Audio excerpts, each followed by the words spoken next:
السلام علیکم ورحمۃ اللہ۔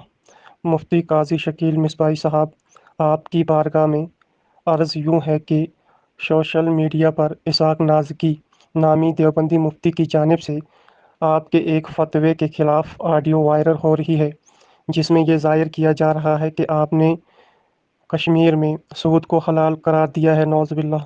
برائے کرم اس مسئلے کی وضاحت فرمائیں کہ صحیح فتویٰ کیا تھا۔ وعلیکم السلام ورحمۃ اللہ وبرکاتہ۔ بسم اللہ الرحمن الرحیم۔ میں قاضی شکیل احمد مصباحی عرض گزار ہوں کہ میں اس بات کا اعلان کرتا ہوں کہ سود حرام ہے اور اس کی حرمت کا انکار کرنا کفر ہے۔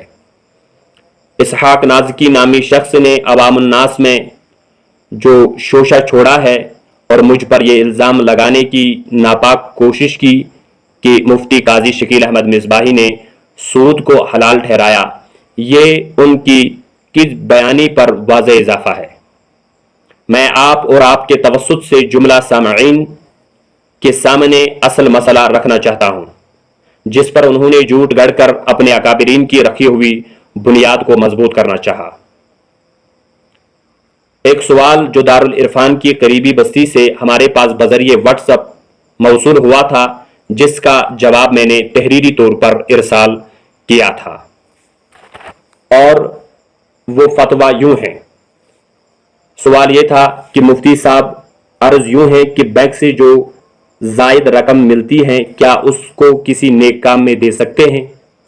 اگر نہیں تو پھر اس کا صحیح مصرف کیا ہے؟ ہم نے جواباً یہ لکھا تھا، یہاں کے بینک غیر مسلم حکومت چلا رہی ہے، ان سے جو زائد رقم ملتی ہے وہ سود نہیں بلکہ وہ ایسا نفع ہے جو حلال و طیب ہے، لہذا ایسا رقم جس نیک کام میں چاہے صرف کر سکتے ہیں۔ پھر ہم نے حوالے دیے تھے، معرفت السنن والآثار میں حدیث ہے، حضور علیہ الصلوۃ والسلام نے ارشاد فرمایا، لا ربا بین اہل الحرب اظنہ قال و اہل الاسلام۔ اور ایک فقہی جزیہ بھی پیش کیا تھا بحر الرائق شرح کنز الدقائق کے حوالے سے، کہ اس میں لکھا ہے، لا ربا بین المسلم والحربی فی دار الحرب وَلِأَنَّ مَا لَهُم مُباح۔ یاد رہے، اس فتوے میں سود حلال قرار نہیں دیا گیا بلکہ ملنے والی اضافی رقم کا سود نہ ہونا حدیث اور فقہی جزیے سے ثابت کیا گیا۔ اب اگر نازکی صاحب کو اعتراض ہوتا تو دلائل پر بات کرتے، مگر افسوس دلائل کو چھوڑ کر فتنہ پروری اور کذب بیانی میں بطخ پوری پر عمر رسیدہ ہونے کے باوجود سبقت لے جانا چاہا اور سود کو حلال ٹھہرانے کا الزام مجھ پر لگایا، حالانکہ جن دلائل سے میں نے یہ جواب مزین کیا تھا یہ ان کے گھر کی کتابوں میں مرقوم ہے۔ ہدایہ شریف جو کہ درس نظامی کی مشہور فقہی کتاب ہے، اس کی بہت سی شروحات لکھی گئی جن میں چند آلے دیو کے بھی ہیں۔ ایک ہے اشرف الہدایہ جو کہ جمیل سکروڑوی مدرس دارالعلوم دیوبند کی تالیف ہے۔ وہ اپنی اس کتاب میں صفحہ 328 جلد نمبر 8 میں یوں رقم طراز ہے، لکھتے ہیں، صاحب قدوری فرماتے ہیں کہ دارالحرب میں مسلمان اور حربی کے درمیان ربا نہیں ہے، یعنی اگر کوئی مسلمان امان لے کر دارالحرب میں گیا اور کسی حربی کے ہاتھ 1 درہم 2 درہم کے عوض فروخت کیا تو یہ حلال اور جائز ہے۔ پھر اس پر دلیل پیش کرتے ہیں، وہ نیچے یوں لکھتے ہیں، ہماری دلیل رسول اللہ صلی اللہ علیہ وسلم کا قول، لا ربا بین المسلم والحربی فی دار الحرب۔ دوسری دلیل پیش کرتے ہیں، وہ لکھتے ہیں، یہ ہے کہ دار الحرب میں حربیوں کا مال مباح الاصل اور غیر معصوم ہے، اس کو ہر طرح سے لینے کی اجازت ہے، بشرطے کہ دھوکہ دے کر نہ لیا ہو، کیوں اور دھوکہ حرام ہے، برخلاف اس حربی کے جو امان لے کر دارالاسلام میں آیا ہو، کیونکہ اس کا مال عقد امان کی وجہ سے محفوظ ہو گیا، اور جب اس کا مال محفوظ ہو گیا تو اس سے زیادہ لینے کی اجازت نہ ہوگی۔ یہ ہے اشرف الہدایہ، صفحہ نمبر 328، جلد نمبر 6۔ ایک اور کتاب ہے اسی ہدایہ پر جو لکھی گئی شرح، وہ ہے احسن الہدایہ، جو کہ مفتی عبدالحلیم قاسمی بستوی معین مفتی دارالعلوم دیوبند کی کتاب ہے۔ وہ اس کتاب میں صفحہ 343، جلد نمبر 6 پر یوں رقم تراز ہیں: دارالحرب میں سود کا مسئلہ۔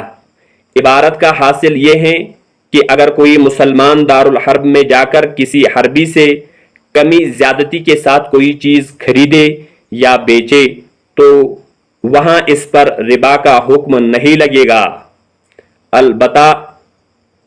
البتہ امام ابو یوسف، امام شافعی، امام مالک اور امام احمد رحمہم اللہ کہ یہاں اس صورت میں بھی ربا کا تحقق ہوگا۔ یہ حضرات اس صورت کو حربی مستامن پر قیاس کرتے ہیں، یعنی جس طرح اگر کوئی حربی امن لے کر دارالاسلام میں آ جائے اور اموال ربویہ میں کسی مسلمان کے ساتھ کمی زیادتی سے خرید و فروخت کرے تو اس میں ربا متحقق ہوتا ہے۔ اس طرح کسی مسلمان کے دارالحرب میں جا کر کمی بیشی کے ساتھ خرید و فروخت کرنے سے بھی ربا متحقق ہوگا۔ حضرات طرفین اور جمہور احناف کی دلیل، یعنی حنفیوں کی کیا دلیل ہے اور طرفین یعنی امام اعظم اور امام محمد رحمہم اللہ تعالیٰ کی کیا دلیل ہے وہ پیش کرتے ہیں۔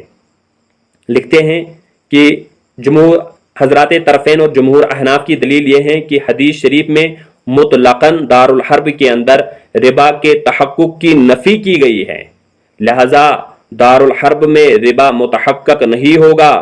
عقلی دلیل یہ ہے کہ دارالحرب میں حربیوں کا مال مباح اور حلال ہوتا ہے، لہذا غدر اور دھوکے کے علاوہ جس طریقے سے بھی مسلمان ان کا مال لے گا وہ حلال اور درست ہوگا اور اس میں ربا کا تحقق نہیں ہوگا۔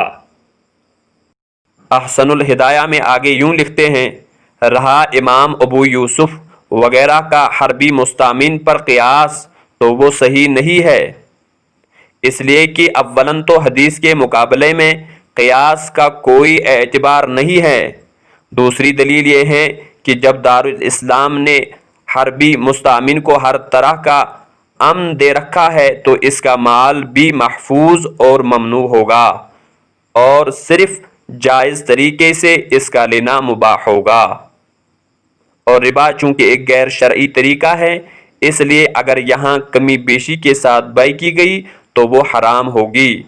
الحاصل حربی اور مستامن میں فرق ہے اور ایک کو دوسرے پر قیاس کرنا درست نہیں ہے۔